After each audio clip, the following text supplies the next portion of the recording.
BJP high command पर वसुंधरा राजे का पलटवार, दिए बड़े संकेत। हाईकमान के फैसले से नाराज वसुंधरा राजे कभी भी कर सकती है बगावत का फैसला। वसुंधरा राजे की नाराजगी के चलते राजस्थान के रण में बीजेपी को होगा बड़ा नुकसान। वसुंधरा राजे की पूरी होगी मांग या राजे करेंगी बीजेपी छोड़ने का बड़ा फैसला।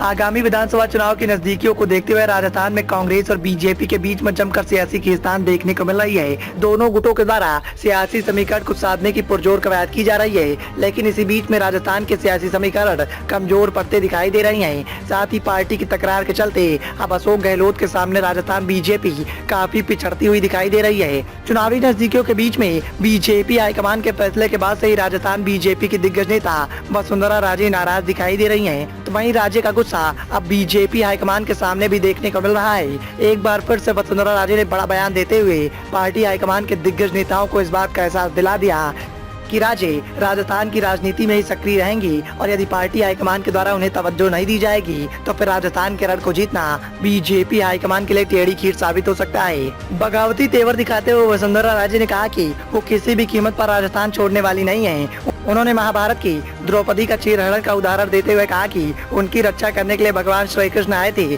और मेरी रक्षा नारी शक्ति करेगी। चुनावी माहौल में आए वसुंधरा राजे के इस बयान के बाद अलग अलग सियासी मायने निकाले जा रहे हैं। राजनीति के बड़े धुरंधरों का कहना है कि राजे ने इस बात का इशारा दिया है कि उन्हें भले ही साइडलाइन कर दिया गया हो, लेकिन वो आसानी से हार नहीं मानने वाली। वसुंधरा राजे ने एक बात तो साफ कर दी है कि वो दिल्ली की बजाय राजस्थान की राजनीति करना पसंद करेंगी। राष्ट्रीय राजनीति में आने की उनकी कोई मंशा नहीं है। बीजेपी हाईकमान के द्वारा वसुंधरा राजे को राष्ट्रीय उपाध्यक्ष बनाकर दिल्ली आने का सियासी मैसेज दिया गया था, लेकिन वसुंधरा राजे की राजस्थान में भूमिका को सीमित कर दिया गया था। सियासी जानकारों का ये भी कहना है कि ये आम धारणा है कि भगवान श्री कृष्ण में ही याद आते हैं। वसुंधरा राजे के बयान से एक बात तो साफ हो गई कि वो चुनौतियों से घिरी हुई है। सिर्फ इतना ही नहीं, वसुंधरा राजे कैंप पूरी तरह से हावी हो गया है। राजे कैंप के नेताओं को तवज्जो नहीं मिल रही है, जबकि राजे के करीबियों को नोटिस थमाया जा रहा है। पूर्व सीएम वसुंधरा राजे ने शनिवार को सिविल लाइन स्थित उनके आवास पर रक्षा सूत्र कार्यक्रम में शामिल होने आई महिलाओं को संबोधित करते हुए बड़ा बयान दे दिया।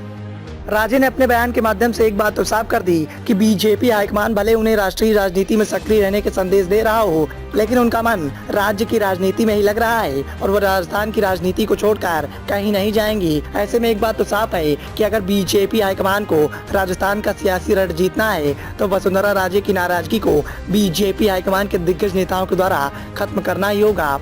यदि चुनावी नजदीकियों के बीच में वसुंधरा राजे की नाराजगी ऐसे ही बरकरार रही